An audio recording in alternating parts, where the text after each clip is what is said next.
Now, this is an educated Egyptian man. He came in and said, you cherish life. You will do everything to preserve life. We love death more than life. We cherish death. We're going to bring to you death. Now, this gets filtered somehow. And when it reached to the Western media, Western world, they never mention that there's a growing, massive culture in Islam that actually believe in that. Not all Muslims, but there's a lot that literally they say it clearly. We are a death cult. Our religion is a death cult. The way they perceive it and understand and interpret it is through the lens of a death cult. We love to die. We're watching a war unfold right now, not just with Iran, but across the entire region. But the bigger problem might be this: people can't even agree on what they're watching. In the West, we see calls for restraint, diplomacy, de escalation. In the Middle East, those same actions are often seen very differently, sometimes even as weakness. And now we're seeing something even more confusing: groups taking massive losses and still claiming victory, rising tension with Iran, but no real deterrence, and a growing divide between how people inside the region understand this conflict and how it's being interpreted outside of it. So the question is, are we looking at this conflict through the wrong lens entirely? Mansur, Ashkar, great to have you back. It's a pleasure and honor to be back here, sir. Last time we spoke, you said that the Middle East doesn't run on intentions, it runs on power and respect. Are we watching that same misunderstanding play out again with Iran right now? Absolutely. That's exactly what you're watching. Iran is playing with the West, and the West is just falling gullibly into the same trap. Let's do a ceasefire. They say ceasefire, they mean hudna. They see ceasefire as a sign of weakness. The moment you give ceasefire, you notice Iran did not stand in any of the agreement of the ceasefire. Actually, they made their aggression even bigger. They went and completely took the Strait of Hormuz, and they're working relentlessly to bring back their military, executing their people. So whenever we say ceasefire in the West, we feel good about ourselves. Whenever we say ceasefire, they mean hudna. And hudna, if anyone knows the Quran, have a whole different meaning. It means let's stop spreading our forces thin. I'm getting too exhausted. Give me a break so I can have a fresh breath of air so I can prepare myself to come back and kill you. And that is exactly textbook what is Iran doing. I'll give you another example where it's happening the complete opposite. Israel understands this language very well. Look at Lebanon. Lebanon, for many, many years, didn't love Israel, didn't want to have anything to do with Israel, had a lot of great rising anti-Semitism happening in Lebanon. All of a sudden, Israel is bombing the living cow poop out of them. And what's happening? More and more voices. We want peace. We want to travel to Tel Aviv. We want to be your friends. I'm not making this up. And even the more that Israel crushed down Hezbollah, true voice of peace are starting to come in Lebanon. You're starting seeing, and I follow it very closely because I speak Arabic and I have quite a lot of sources there. You hear more and more podcasters going up and saying, we should have peace with Israel. Hezbollah destroyed our country.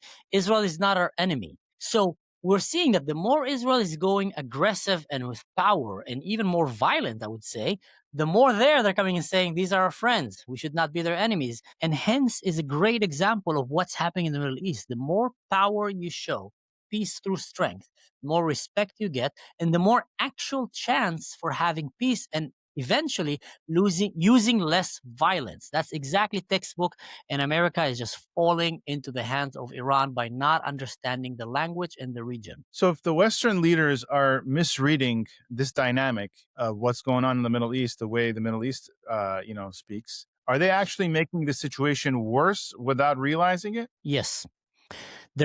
Well, it goes two ways. First of all, let's count our wins. Iran's military have been badly injured. Their navy is in the bottom of the ocean. Their air force is completely, non-existent anymore. Their leadership, stage 1, stage 2, stage 3 have been taken down. But we stopped. And now when you stop, they're coming back more vicious, more angry. And also, there's a lot of people that are just not smart. Also, there's a mix of two things. It's a religious warfare where they actually want to see the world burn down. And I can explain that later with the Mahdi and etc. They've literally, their point is to bring chaos and destruction, which we're falling into their hands by actually leaving them in power.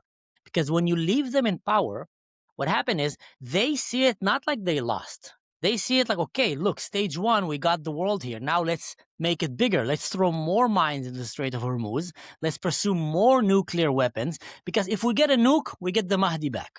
Nuke the world, apocalypse, the Mahdi is back. Allahu Akbar, we got it. So we're playing into their hands. We don't have a nuke right now. What do we have? We can nuke them economically. So by doing that, we're dragging them into this World War III that they want to see. So when you have people that this is literally their agenda to burn the world down and laugh as it happens, and that's in their eyes will be the victory. So the more you kill them, it doesn't matter to them. You're actually falling to their hands. So the only way is, I guess, two options here. One, finish the job. Two, pull back. But if you pull back, what's going to happen? You're going to end up falling into their hands again. Because once they get stronger, they will still try to drag you down into what they see as an apocalyptic religious end of days vision that they have. The return of the Shia Mahdi, which is different than the Sunni Mahdi, and basically where Islam will dominate the world. So we're just falling into their hands right now by going halfway. There's no halfway. Either go all the way, or actually there's only one way. Go all the way, or just wait and see what happens, and it's not going to end up good. Could you maybe, like you said, go a little bit more into detail about this Mahdi for the Shiites? What does it have to do with Israel? Why are they targeting Israel? And how they look at the Sunnis as well? Yeah. So in Islam, both Sunnah and Shia believes in the coming of the Mahdi, which would be one of the descendants of Muhammad, that he will come in the end of days and he will bring, that's the Messiah in their eyes. He will bring the victory and help Islam dominate the world, defeat their enemies, and establish the Sharia law on the face of this earth. Sunnah believe that the Mahdi, when he comes, he will come when he's ready, he will be born, and he'll just fall into his role immediately when the time will be right. In that aspect, they're kind of similar. The time will usually be with time of turbulence, chaos, financial, challenges all over the world, and that's where he come in and he will restore peace, which they see as Islam will save the world. The Shia believe that the Mahdi has been always alive for the last 1,000 years or so, or even more, and he's hiding in plain sight. He's walking among us. We don't know who he is. He's whispering behind. He's inspiring a lot of his mujahideen. And when the day will come, when the world will be at such turmoil, which is basically an apocalypse, that's when the Mahdi will find this is the right time to come, and I will come and I will, save Islam. And Iran want to see themselves as the one who brought the Mahdi. And that is, you see, they're speaking to the Muslims. They're not speaking to you. And that's why many times in the West, we look at them as like, it doesn't make sense what they're doing. It's ridiculous. Why are they saying victory? They're losing. Obviously, they're losing, but they're going victory because they're not talking to you. They're talking to themselves in their own eyes, between their followers and their soldiers and the people in Saudi Arabia, and etc. They're showing them, see, it's happening, guys. We are bringing the Mahdi. We are the real Muslims, not you. And there's a big challenge and fight between the Sunnah and the Shia who have the real, gushpanka on the faith, on the Islam itself as a religion, and the Shia say it's us. The Sunnah say it's us. They hate each other very much. So for the Shia right now, the more that they attack Israel, the more Israel will retaliate back, the more that they will kill, the more the world will be dragged into this war, the more that they will threaten America. And if they had the means, they will nuke America immediately. Again, that's what people don't understand. It's not about self-preservation. Look at Hamas. Look at Hezbollah, look at Iran. It was never about self-preservation. It's quite obvious. I'm not talking for them, jihadists in the ground that really think that, they're stronger because they're inbreeds or I don't know what. Like, they don't think 5 minutes ahead. I'm talking right now their leadership. They know that the West is way stronger. So why would they attack the West and bring destruction on themselves? Because in their messianic religious point of view, that will bring this Mahdi, which is a supernatural power that will give them the victory. And that is the only way that they can win. So the West need to understand that they are fighting a religious war. We don't see it like this, but they see it very much religious. And that's why their sets of strategic, goals is very different than ours. Yeah. So the way the West is trying to deal with it also is putting them under tremendous pressure with sanctions, isolation, economic strain, all these different ways that normally you would deal with the country, but it doesn't seem to be working. What is the only way? Is there any way to stop them? Let me ask you the question back then. Did economic strains and embargoes work on Hamas? No, absolutely not. It didn't move them an inch from their goal, which was self-destructive. So they were willing to sacrifice their entire nation for that goal of bringing that apocalypse, of going and massacring, killing the Jews. It's a death cult mentality. Same thing with Iran. This economical strength, restraints that you put on them doesn't change the regime. It doesn't change the way they see it. It actually sometimes makes them feel that they are on the right path because they're enduring, they're suffering for the name of their religion, and then they just need to prevail and continue until it happens. So you're talking complete different languages. You think because economical restraints will affect you. will affect the West. Your citizens will start coming and saying the price of the fuel is too high. I can't go to restaurants. I can't buy a house like I used to be. It's too much. And the government, we're not going to elect you. And then the politicians will come and say, okay, we want to be elected. We want this. Let's do what the people want. There, they don't care about what the people want. So actually, you're playing into their hands again. And I would always say that, the West speak sushi, the Middle East speak hummus, and it's a different language completely. And they need to understand that you have to understand their language to defeat them in their own games. Otherwise, you're literally throwing wood into the fire and feeling like, okay, I'm going to stop the fire. You're feeding the fire by actually keeping them in power and by also bringing destructions on their nations. They flourish through that. More people will vote for them. It's easier for them later on to blame you for what they've caused to their people. In Gaza, they did this all the time. Every time the Hamas, regime was failing and the Gazans were getting frustrated, what did Gaza do? Shoot a rocket into Israel. Israel comes back, bomb, bomb, bomb, hit them back. They go, Allahu Akbar, see, it's because of Yahud.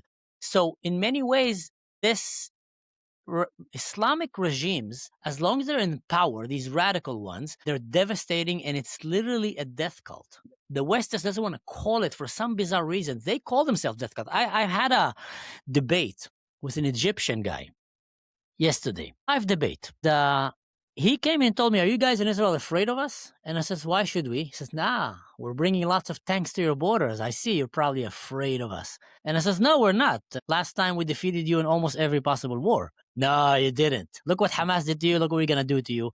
And I said, listen, man, you need to be like delusional to actually think, look what Israel just did with Iran, with the pages, with Hezbollah, look how strong Israel is. You really think that we should be afraid of you? You should be afraid of us, if anything. Now, we don't want to fight you, but use your brain. And then he got frustrated and he said, I'm going to say this in Arabic, translate to your people. Now, this is an educated Egyptian man. He came in and said, you cherish life. You will do everything to preserve life. We love death more than life. We cherish death. We're going to bring to you death. Now, this gets filtered somehow. And when it reached to the Western media, Western world, they never mentioned that there's a growing, massive culture in Islam that actually believe in that. Not all Muslims, but there's a lot that literally they say it clearly. We are a death cult. Our religion is a death cult. The way they perceive it and understand and interpret it is through the lens of a death cult. We love to die. Shaheed. Shaheed in Arabic is a good word. If you go and ask many Palestinian mothers, what's the best thing that can happen? It says, wish I can bring more children so more of them can be shaheeds. Because in their eyes, now what is shaheed for the West? People in America don't understand. Shaheed is literally a person who just went right now, strapped himself with a suicide vest and prayed some prayers and went into a kindergarten or into a school bus or into a synagogue or into a wedding and just blew himself. Now, how can a mother say that this is the best thing that can happen to my child? It's because it's a death cult mentality. And that is somehow not reaching the West. People in the West are trying to hide it from their people to think like, hey, it's not like it is exactly like we in the Middle East, we see it on a daily basis. We, the Druze in the Middle East, we're living it. If you ask Druze in Lebanon or in Syria, they will tell you this is our neighbors. They're a bunch of death cult. They've been trying to murder us for a very, very long time. The only ones who actually came to save us is Israel because they cherish life. So here you go. I think that's where they're misunderstanding in the West. And I don't know. When are they going to start realizing? Because they say it all the time. What's interesting is that the West seems to be very sympathetic to these things, to the Shaheeds, to the Islamic radicals. You just had this Palestinian suicide bomber woman who was invited to speak for, was it Stanford or something like that? Yeah. The media is just afraid to say that this is a war. You have Tucker Carlson saying, Sharia law is good. You have a lot of sympathetic people that are sympathetic to this. How do we explain that? And if they are sympathetic to it, then it hurts our cause. It hurts our, right? It hurts our. Yeah. Well, how can you explain that? I think it's quite a simple explanation that can be very complicated, but the foundation of it is very simple. You have people among you that want to destroy your way of life. You have people among you that want to destroy America. You have people among you that want to destroy Western values, destroy the church, destroy, the Christian Judaic value that, the West is standing on. Clearly. Now, why would you invite a woman that tried to be a suicide bomber literally went and tried to kill innocent people and invite her as a hero. Now, by the way, her life was saved by Israel. And invite her as a hero to universities to talk to your young students who are going to be the next voters. So you're seeing right now, they're picking the most extreme people from any basically background or anywhere else, and they're bringing them to be the speakers. They invited Hassan Pike. Hassan Pike says 9/11 was justified. Hassan Pike says that he's Turkish. Like, if you look at his Instagram page, he identifies a Turkish person. Now, someone identify as non-American, standing in America, have one of the largest platforms, call for, suicide bombing, call for killing, and etc. That's what's happening. And he's a good friend of Mamdani. Yeah, and that's even more crazy. Someone who comes and says America deserved 9/11, who comes and says on speeches numerous times that we should destroy America. We need to burn it to the ground and build something new from its ashes. And then you have the mayor of New York City, a city that experienced these exact terrorist attack and tragedies. Someone tried to burn New York City to the ground, to fill it with the ashes of the falling towers. Someone who tried to kill as many Americans. And then you have a guy that preached for it and a mayor that is his best buddy coming together, saying we're best friends and etc. And New Yorkers voted for him. I would say even more crazy. Liberal, white chicks voted for him. LGBTQ members voted for him, and even young first-time voters. And that's where I think is the most concerning thing. How did these young first-time voters choose to vote for someone who's clearly holding communist and jihadist ideas, anti-America ideas, pro-radical jihad, in many ways probably justifies 9/11, although he would not dare to say it right now due to taqiyya things. But if you look around him, all of his friends, all of the sheikhs and imams that he went to are extremely radical. Why would young Americans choose to vote for someone like that to be the mayor of their city? That is the most bizarre, far-fetched thing. And the reason is because university, schools, education system have been hijacked in America and have been slowly inviting more of these people, mostly I would say on the left, which are extremely against your way of life, but they've been indoctrinating your children. While you as an adult, it's not going to work on you. It's not going to work on me. It's not going to work on a firefighter or a taxi driver in New York that is 40 years old and above. It's not going to work on him. He knows what he saw. But the young ones, they're falling for these things because we let them stay in their tablets, stick in the TikTok. They're playing in their computer games. They're going through these streams and these tweets, and that's what they're hearing all day while their parents are working. Their parents come back to home one day and find out that his kid decide to be, an assassin and go and shoot Charlie Kirk. I mean, the guy who shot Charlie Kirk came from, what I understood, conservative family, a family that was, more mega, I would say. And then his son. So how did it go that someone so rooted on patriotism in America end up having his kid hijacked from him, brainwashed under his watch, and decide that he's going to go and kill one of the most important conservative icons in the US? That is a clear example why Mamdani was elected. It's the same radicalization that brought him, that brought these voters to go and vote for someone like Mamdani, knowing what we know today. And nothing is hidden. It's all out there. His wife's tweets, his pictures with Hassan Pike, his talks with radical imams that are extremely anti-Semites. His calls for Israel, call for arresting Bibi while he doesn't say anything about arresting Khomeini, about stopping the genocide that is happening in Sudan, about killing the Druze people, my people in Syria. Zero. Silent. Bibi is going to be arrested when he comes to my country. So these kind of people, everything's out there on the internet, but the parents, there's a big gap between the parents and the children and what they're being fed. And I think we must tackle that. Otherwise, we're going to lose an entire generation. And this generation is going to be a voting generation. It's going to be your country who's going to be voting someone, the next president might be Mamdani style. Yeah. And I don't know if you saw, but, he tweeted today, I believe it was today, about the flotilla, that he is very concerned that Israel intercepted this flotilla. And there are actually some people from New York on this flotilla, and he's very concerned about them. I mean, first of all, you're a mayor of a city in America. What do you have to do with international policy, things that are going around the world? And it's just, it doesn't make any sense why he would tweet about these things. Obviously, they were not doing the right thing, which is why, the flotilla was intercepted. They're committing a crime. So you're having a concern for these criminals, so to speak. And of course, he probably got a lot of likes for that. So how do you Exactly. explain that? Mamdani is the exact thing of what will happen if you would let dumb college students take over your government. It's like the things that they care about is exactly what you see among young college students that have no idea what's happening in the world. You said it very true. Flotilla. I just made a video about it actually on my Instagram. It was hilarious. Greta Thunberg went and made a video saying, I'm worried for my flotilla friends. IDF have arrested them. I don't know. We should call for international embargo on Israel, doing a genocide, apartheid, throwing these things. Please save my friends. Meanwhile, we're having video surfacing showing that the flotilla was full with condoms and drugs, barely any food left because they probably had munchies and they ate all the humanitarian aid. And now that the IDF took them, they're doing backflips and gymnastics and high-fiving one another like a bunch of kind of, woke dancers going around and enjoying like a carnival. And then Mamdani comes and says, we should be concerned about them. That is your priority? A bunch of ignorant, misled, morally bankrupt teenagers, basically, or young people that are just going on a sex orgy party boat, with all due respect, doing drugs, celebrating, feeling good about themselves, doing nothing to actually help Gaza, doing nothing to open the Strait of Hormuz, which are affecting the world way more, doing nothing to save the 40,000 people who were massacred in Iran and probably more, doing nothing to stop the genocide happening in Sudan. 100,000 humans have been massacred in Sudan in the last several years.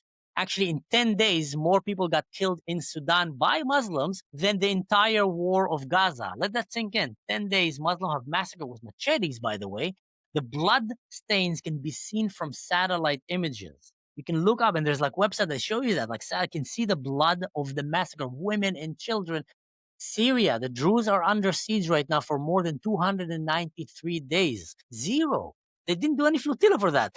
It's just a student, silly, feel-good campaigns where they go party. They're bored. They have nothing interesting happening in their life. They want to feel like they're part of something, but something fun. So what's more fun than going to a yacht with a bunch of young people, having sex with one another, smoking drugs, and then getting arrested by the IDF, which, by the way, they know it's going to be a fun part because the IDF is not going to hurt them.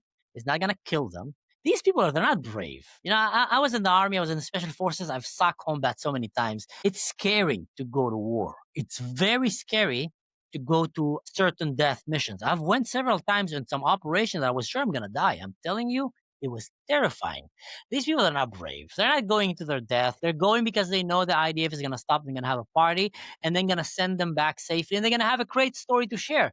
So Mamdani, the mayor of New York, choosing to platform this kind of behavior shows you the nature and the character of this person, which is a completely devastating person from New York. And it's quite shocking that New York, probably one of the most important cities in the world, have allowed this to go and is still allowing it to continue. I think he have proven more than once or twice that he's not capable for the job and he's not the right man. He's actually very dangerous for this city. So that's what I have to say about that. It's just a joke. Yeah. Now, I don't know if you've heard of the term suicidal empathy, which Dr. Gad Saad talks about. I mean, we see this so many times where the West has so much empathy for people that want to kill them, that basically we'd rather commit suicide and be nice than to confront them. I just wanted to say an example I just saw recently was there's this basketball coach, Steve Kerr. He's a coach in the NBA, and he's basically saying how, Israel, after October 7th, they wanted revenge and they killed all these innocent people. And he's very, very sympathetic to the Palestinian cause. And if you look at his history, his own father was murdered in 1982 in Lebanon by Islamists and, in Beirut. And it's unfortunately, you have a person who should be upset about what happened to his father, but instead he turns that around and he's sympathetic to the jihadis, to the Islamists. Is that something that you're seeing over and over again in the West? Oh yeah, man. Anti-Semitism is a real brain virus, and it doesn't spare the intelligent and the successful. Look at Joe Kent. Joe Kent, his wife died to an ISIS attack, confirmed. Had nothing to do with Israel. ISIS was actually never even, reached Israel, so they were like not in real beef with Israel, like here and there. But so ISIS goes and kill his wife. He is the head of counterterrorism in America. America goes and attack the head of terrorism in the world, Iran. You would think that this is the moment that he was elected and put in that place to protect his nation from the coming waves of sleeper cells and terrorism that is going to come on America. That is literally his job, and this is right now his money time. What does he choose to do? Resign from his duty and start blaming everything on Israel, even the death of his wife. It's how do you connect these things? And why do you resign right now when your country needs you the most? Your country is literally fighting the head of the snake of world terrorism. This is undoubtedly. Like literally look at almost every terrorist proxy around the world. Most of them are sponsored by Iran, and so many attacks and sleeper cells in America. You resign. Meanwhile, in Lebanon, in the Middle East, and that's the thing, they're so detached from what's actually happening in the Middle East. In the Middle East, the voices are saying very differently. Even in Palestine, I had a conversation yesterday with a Palestinian from Hebron. Now, he told me in the beginning, listen, there's a lot of things I can't say here because I don't want to be arrested by my own government. But we don't like Hamas. What they did is terrible. It brought destruction on Gaza. Look, it literally erased Gaza, and it was terrible. But then in the West, they're saying we like Hamas. In Lebanon, the Lebanese are coming and saying right now, we don't want Hezbollah. We are one step before becoming Iran ourselves. Please, Israel, come and help us. Stop them. So in the Middle East, you have very different voices, but then you have these people living in the West, in the most comfortable places in the world, and they're not thankful for their life in the West. They don't understand the sacrifices that came to actually give them this life. And they choose to basically try to chop the branch that they're sitting on because it makes them feel good.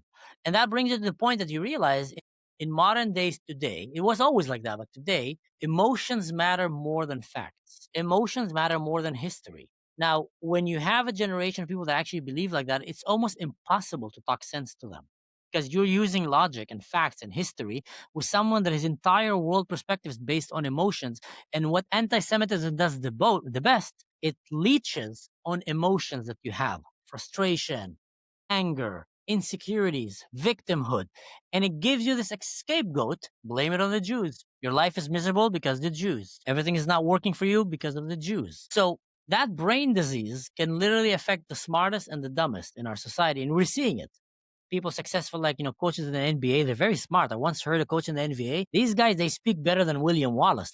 Like Gladiator, preachers. They're exciting. They're smart. They're intelligent. People like that.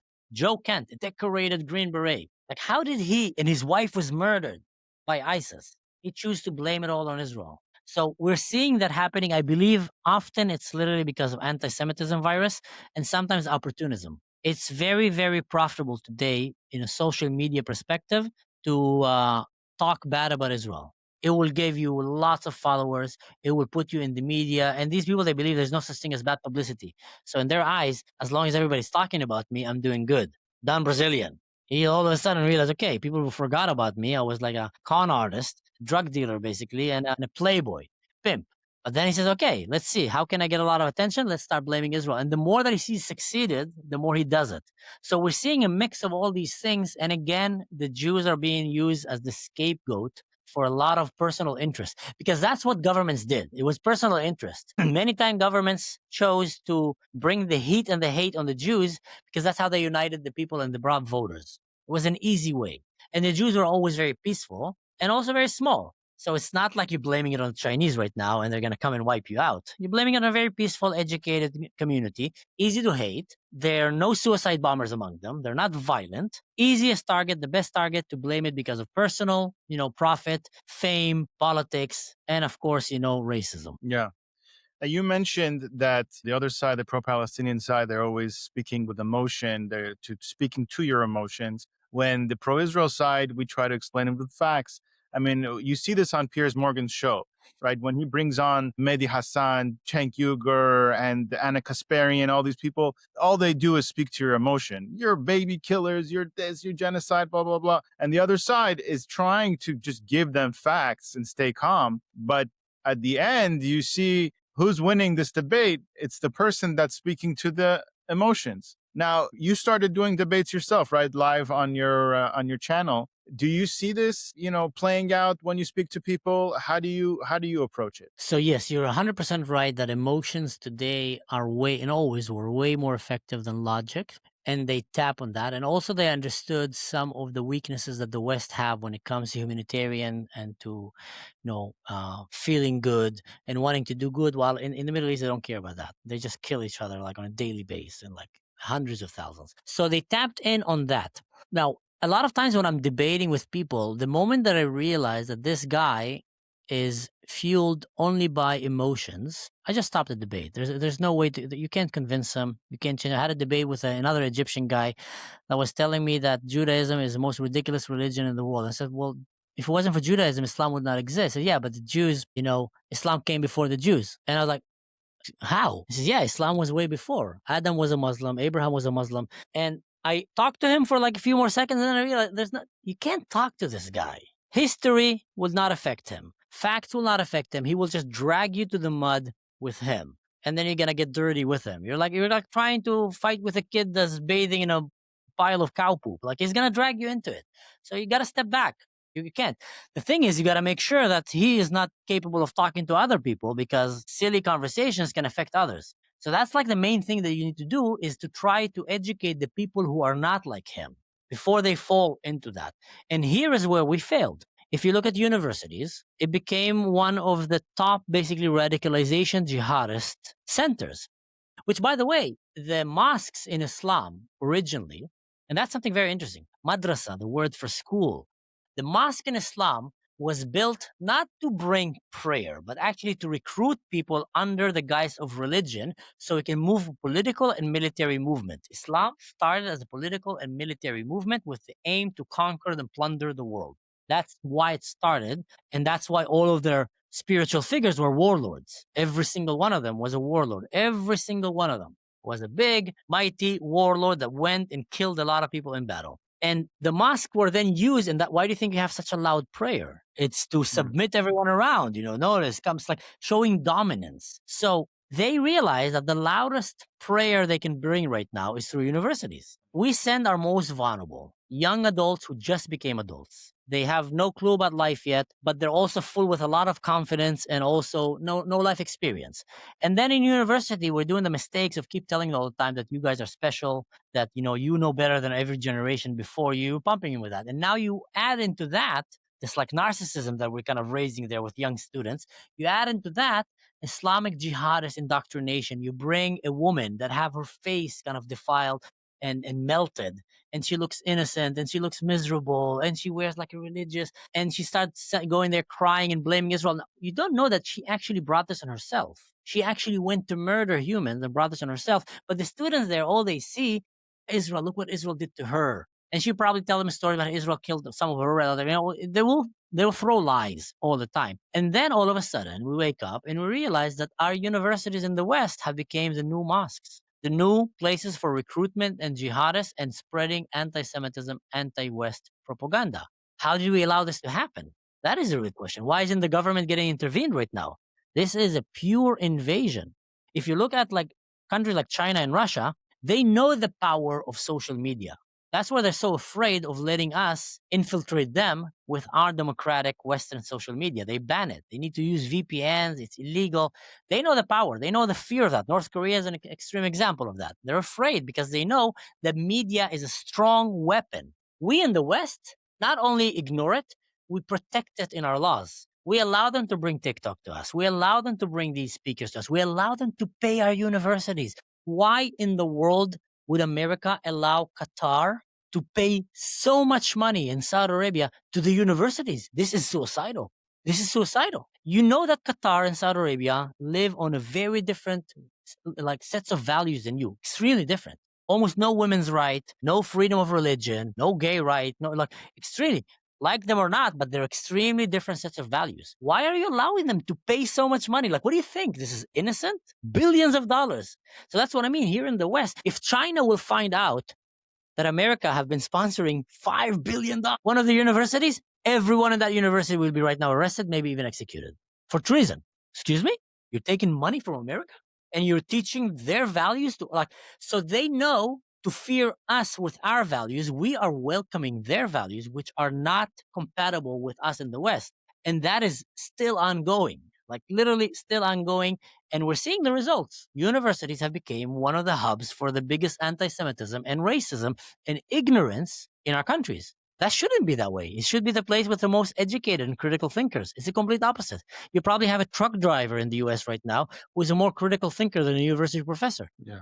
And for some reason, it seems like there's more, attacks and radicalism in the West, like we see in Europe, we see what happened in London. These Muslim migrants that come in, what they commit, the atrocities that they commit. So one thing you said is that the Arab countries know what they're dealing with.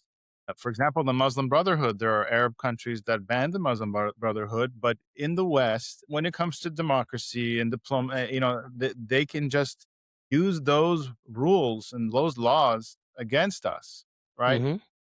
So is there any way to combat them in the West when they have the law on their side, right? That's what's kind of dangerous about it, right? They will always exploit your system and take it down. In London right now, there was a Muslim man who went and stabbed Jewish people. And then the police came and tried to arrest him. He kept fighting with them, trying to stab them, and they used violence on him. There is an outrage right now in the UK by Muslims and non-Muslims, not about the fact that two Jewish men were stabbed, innocent people, but the fact that the police used so much force on the stabber. That shows you how corrupt their moral system and clarity have become. This is unheard of. I'll give you an example. I've had a live debate the other day. Actually, it was a fascinating conversation with a physics student from China who is studying in Spain. And he started the conversation by telling me he hates all the Jews. So I thought, oh my God, here they go. Probably pro-Palestinians. But then he said, no, but I hate all the Muslims as well. So like, okay, but what's going on here? And then I asked him, you know what? Tell me what's happening in China with Uyghurs, I'm hearing that you guys are putting them in concentration camps. Said, well, you can call it concentration camp, or we call it kind of programming camps. And I said, why do you put them there? He says, well, not everyone. A Muslim that shows extreme signs. I said, what kind of signs? He says, if he's wearing a necklace with like the star, and he preaches Islam or calls for, jihad, immediately we go arrest him. If he resists, we shoot him and we kill him. So I said, practically, that's like a moderate Muslim. That's not an extreme Muslim. And it says, like, kill him. He says, yeah, my uncle used to shoot them with a rocket launcher. I said, what? He says, yeah, because if you come close to them, these guys, they blow themselves. They're crazy. So I said, so you think it's okay to just take them to these camps? How long do they stay in the camps? He says, as long as it's needed. Then I asked him, like, is it true? Because in the West, we hear that in China, they treat Islam like it's a mental disease. He says, yeah, it's a mental disease. That's what he's saying. So I come and ask him, it's like, so how long do you need to have them in these reprogramming camps? And he says, as long as it takes. And then he challenged me. He says, what do you want? You want to keep an ISIS guy teaching in a university? Or you want to actually give him the chance to become a lawyer or engineer? Some of them, after this reprogramming, they come back. They're not Muslims anymore. They go and become lawyers and engineers. And I'm looking like, China operates on a whole different ball game than us, like in the West. I'm not encouraging us in the West to do that because it's a very sloppy hill because, when the government decide tomorrow that they need to reprogram you as well, Christians and Jews and I don't know what. So this is a very dictatorship, totalitarian ways, but it just shows you that they know what we don't know, that Islam is a real danger in society when it becomes in numbers. When they become in numbers, when they get gathered together, they're almost always go down the road of anti-Western civilization, anti-human right, and promoting Sharia law. And then the voices that don't want that become irrelevant in that voice. So every place that you see Islam, they will always come in with a group of socialists and liberals, Iran and Lebanon. And then when they gain power, they will kill these socialists and liberals, hang them, throw them from the streets, and shoot them, parade them in the streets with their cars. And then they'll take over the government. And then they'll get bigger and bigger, and then we'll start establishing more Sharia, more Sharia, more Sharia, and it will go in every aspect. Men cannot have long hair. Women should be completely covered. Children, girls should not go to learn in school. You should not teach English anymore. That's the language of the infidels. No music.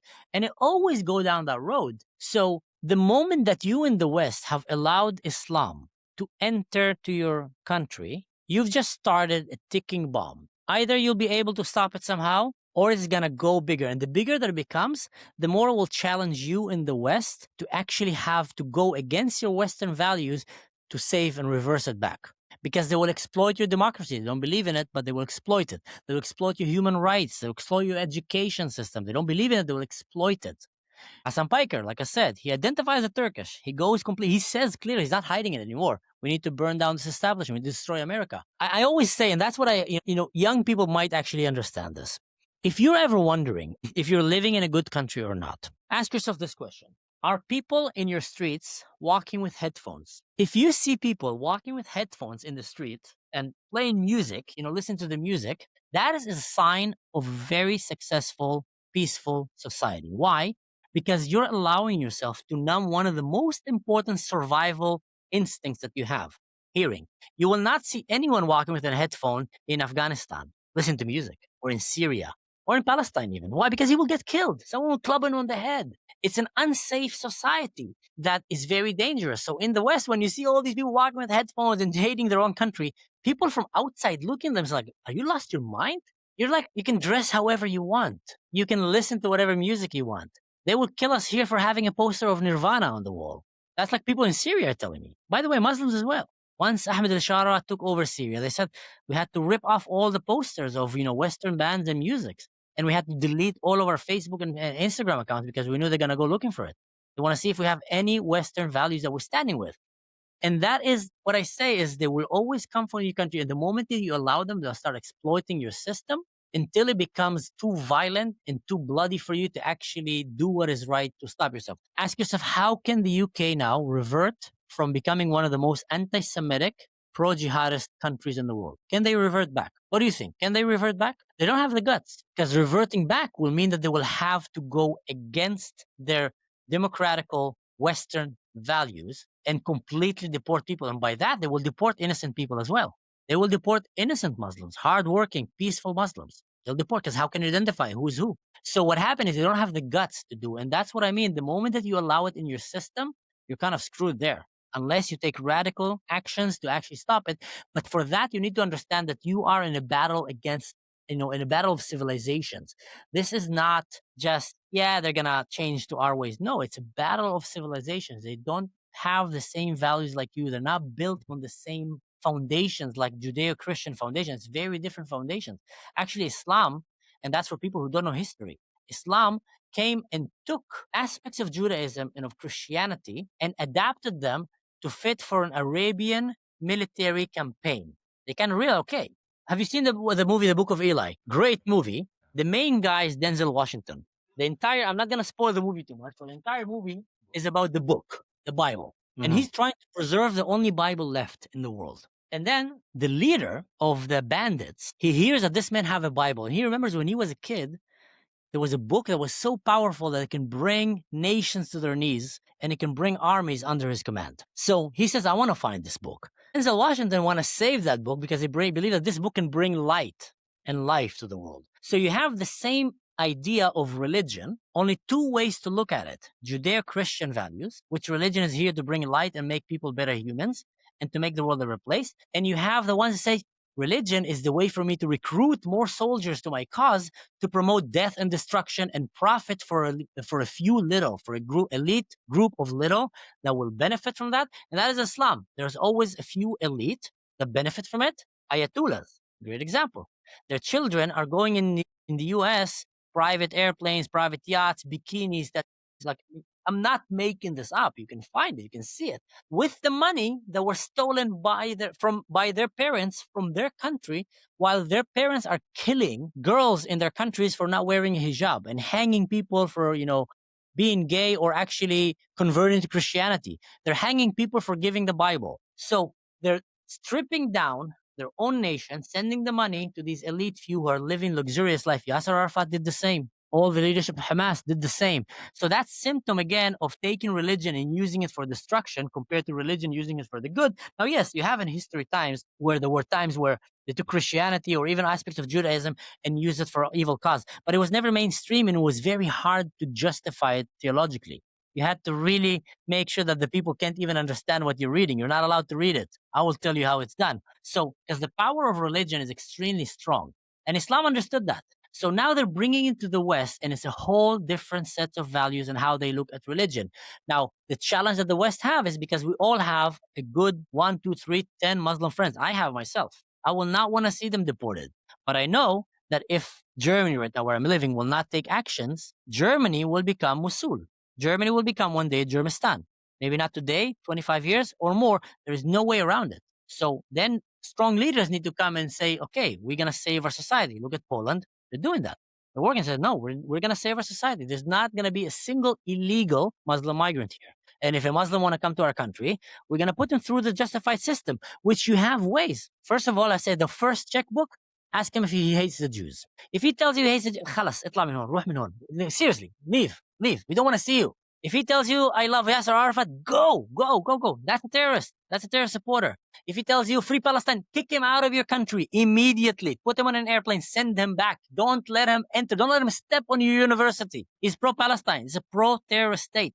They do, pay for slay. They pay people for killing innocent people. Throw him out. Ask him what does he think Saddam Hussein. If he likes him, send him away. So there's actually quite a clear system to see if that's a good Muslim that you want to have in your society that actually will respect your way of life. He came to you, will respect Western values, or that's a Muslim that you don't want because he is an agent from within, coming with taqiyya, coming to take you down. And that is real. That's what people don't understand. That is real. That's not a made up thing. That is a real movement in Islam to take over the West using taqiyya, which is a permit for Muslims to lie, to come and take away your country and destroy it from within. That is a real thing. I know what I'm saying about it. Guys, trust me, I was in the special forces, spend quite a lot of time around jihadists. I'm a Druze. I grew up in an Arab culture. I speak the language. I hear them here in Europe. I hear taqiyya.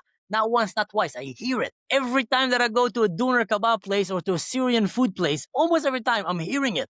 I hear them saying, we want to kill, we want to violate their women. I hear them saying stuff, we want to murder them. I hear them one day, inshallah, mashallah, we're going to take this country. I'm hearing them. Now what? I'm talking like on a daily basis almost. Every time I stopped going there because it's annoying like to say, I don't want to pay these people money. So it's happening in the West and you're allowing them in. You can't. You must protect yourself. You must do an ideological screening filter. Who is coming to your country? And I tell you what, mostly from Muslims. Might not like to hear that, but you know what? You bring Christian migrants to your country, they brought Ukrainians. Many countries took Ukrainians. Not a single civil unrest that happened. They're not trying to take their country and destroy it. They're very thankful. You bring the Druze. Not a single Druze suicide bomber in Europe. You bring the Yazidis. You bring Christians, Arabs, and Middle East. Not a single one. They don't try to destroy a country. Bring Muslims, bomb. And then people will say, yeah, but America is built on migrants. Yeah, they're built on Judeo-Christian migrants. There were Jews who fled the Holocaust, and there were Europeans who got tired and sick of the tyranny in Europe, but they had the same values like you. That's why they came and they built beautiful neighborhoods in your country, the Italians' neighborhood, the Irish neighborhoods, but it was not Islamic invasion, and there's two different things. And I know people might hate me for coming and saying that because I don't like to hear it because it's inconvenient, but guys, sometimes the truth is inconvenient. Often the truth is inconvenient, especially when you are going the wrong way. It's never nice to hear that you're wrong. But I'm telling you, the West is wrong. The way that they look at Iran, the way they look at Islam and the Middle East is wrong. They need to wake up before it's too late. Yeah.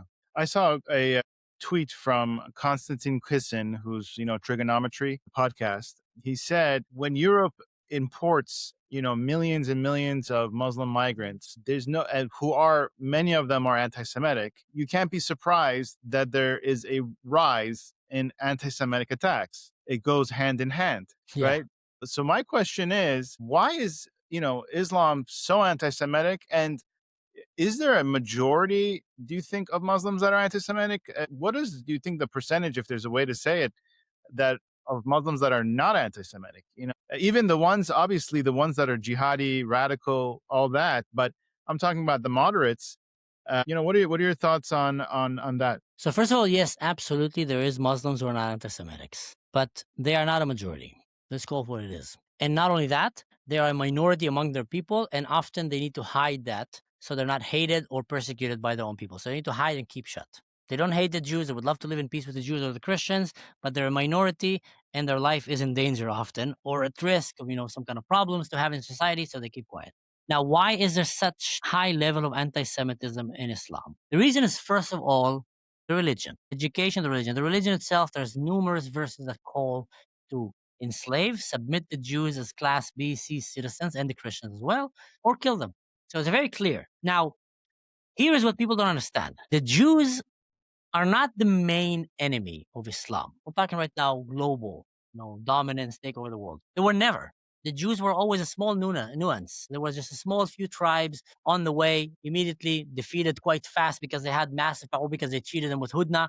The main enemy was always Christianity. And Islam holds a grudge against Christianity because Christianity stopped them from dominating the world. They were crushing it, guys. They were going around and everybody was falling on their knees. Even the Mongols who came and crushed them and basically almost annihilated them converted. So in their eyes, it's victorious. See, Allah is victorious. Everything, nothing can stop our ways. Even stronger foes will fall to our feet. Only the Crusaders, the Christians, Europe. They almost fell. But then the Knights of Malta, these Templars, they called, I think, the Hospitallers, monks and knights went with some Spaniards, and they went and they held the ground and did not let Islam enter Europe, and then they defeated it and pushed back the Ottoman Empire. And until today, Islam remembers that as the great Satan that stopped Islam from fulfilling its destination, which is take over the world. Who is the great Satan today? Europe is not the great Satan anymore. They're like, they're easy to take. They're literally being invaded from inside. They're falling down. America. Now, who is the small Satan? Israel. Now, here is what's happening with Israel. That's what people don't understand. I hope I'm not going to get canceled for saying this, but this is literally the truth of what's happening in the Middle East, guys. Want it or not, I studied it in depth. I know it very well. Trust me when I say, at least, go and check it yourself and find out for yourself. Imagine now you are Team Islam in this world domination game. We're not talking individually now again. Okay? We're not talking right now as movements of ideologies. And you're going back and forth trying to defeat the Christians, and they keep defeating you. But you're almost, sometimes Salah ad-Din, you're defeating, and then you push back. And then one day you fall down, you're back on your, down, you're corrupt, nothing is working for you. And you gather all your people, all the 7 nations of the Arab nations around, and you say, okay, let's go and reignite this Muslim Ummah. But first of all, there's these Jews here. Let's take them out of the way and go and attack the West. You go, and then these Jews, they beat the living crap out of you. And you're like, what? You're not even the enemy. You were supposed to fall easily. And you go and bomb, they beat you up again. And he goes ninja on you. And he's like beating the crap out of you. And you bring all your armies and bomb, they defeat them. And you bring all your armies again and bomb, they defeat them. This really happened, by the way. This is history, guys. History of the Middle East, the state of Israel. And then you get fixated and says, okay, this is impossible. They've humiliated us and destroyed us. We would never be able to take over the world if we can't even take over this small group. There's like 7 million, 6 million or 4 million back then. We are 2 billion almost. There's no way. If they stop us, how can we defeat America? How can we defeat Europe? Obviously, we're doing something wrong. So it became like basically a religious mantra almost, fixation of destroying the Jews. Because once they see that happening, that will be a sign, okay, we submitted the Jews. They have a different God. They believe differently. They don't believe us. We submitted them under our will. Islam is submission. Now, we're going to go and submit the Christian world. So that is to help people understand this battle of civilization that is happening. And in this battle of civilization, you have times of ups and downs. You have times of temporary peace between some Muslim countries and Western countries, sometimes with no. But in the end of the day, this is the Islamic agenda, which is in their eyes seen as something very right, very just. Christians can come and say, we see that it's the right thing for the world to become Christian. Jews can come and say, we see it as the right thing for the world to leave us alone and to live under the 7 rules of Noah. That's how you should live. So everyone have his own agenda and how he would see and imagine the world would be. The way that Islam imagines the world to be is that the world need to become Muslim. This is every Muslim will tell you. Every Muslim. If he doesn't say that, he's not a Muslim anymore. Same thing like a Christian will come and tell you, not all people need to be saved by grace by Jesus. He's not a Christian.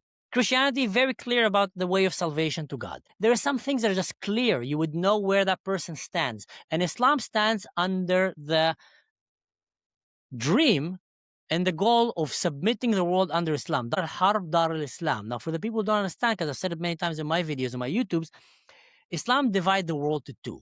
The house of war, Dar al-Harb, and the house of Islam. The house of, that every piece, it's pieces of land, by the way.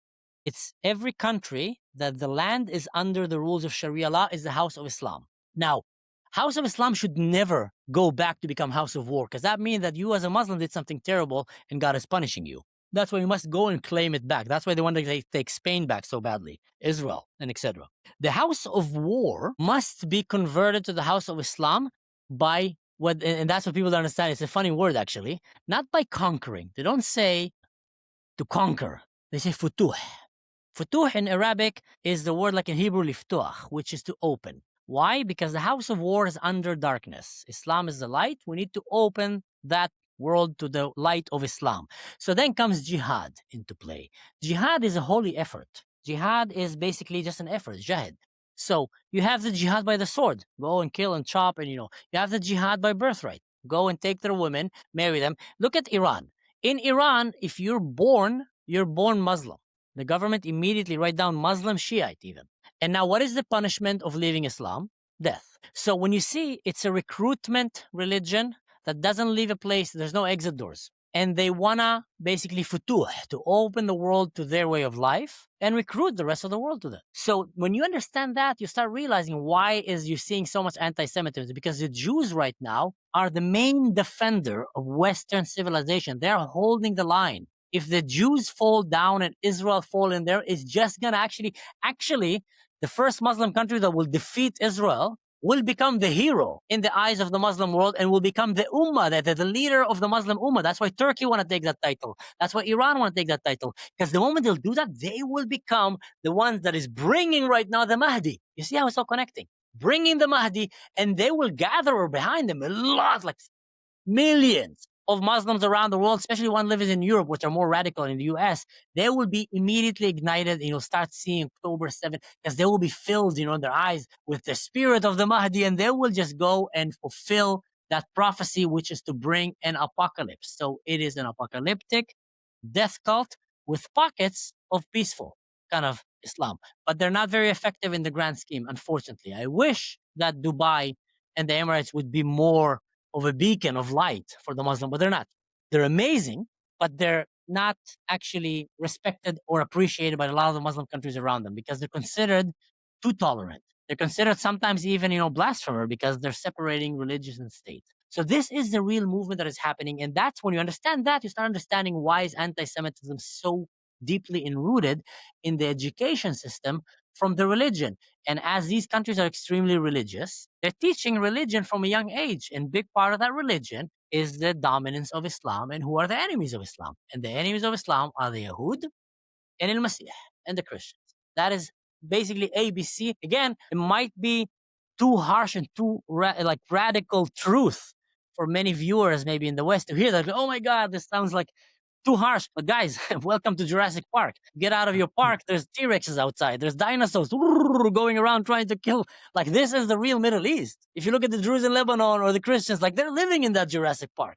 They're running from these raptors and T-Rexes all around trying to survive while you are in your camp drinking tea and sipping. Like, oh my God, there's no way that there's such savages outside. Yes, the Middle East is full of blood, death, savagery, wars, slavery. You can't even imagine. And the only place in the Middle East that doesn't have that is actually Israel. The only place. I'm talking right now in this neighborhood. Only place. That's the only place that have freedom of religion and human rights and protection for all religions, by the way. And that is the one that you choose to hate. That is the one that you choose to be fixated. That is how ridiculous it is for us Middle Easterns when we see these woke movements. It's just mind-blowing. Like, from all these Epstein Islands around us that are having a jihadist style on steroids, slavery, underage marriage, everything, from all of these guys, you pick on us, where there's human rights, where there's law, where there's protection for children. Seriously? And Greta and these guys, they come with flotillas to us? Okay, we're not perfect, but go to Syria, go to Sudan, go to Iran. There's many places to go. But that's how detached in the West, because they're sitting in the safe combat in the cafeteria of Jurassic world, but they're not outside seeing what's happening in the jungle. Yeah. Wow. Fascinating discussion, Mansur. I really appreciate your time as always. I look forward to speaking to you again. And how can people find you? Maybe your YouTube channel, Instagram, anywhere they can find you. So thank you so much. And my YouTube channel, plug myself now. My YouTube channel is Mansur Ashkar, Mansor in YouTube. Let me see that's correct. I sometimes forget how I wrote my YouTube channel. Mansurashkar. That's YouTube. On Instagram with an O instead of a U.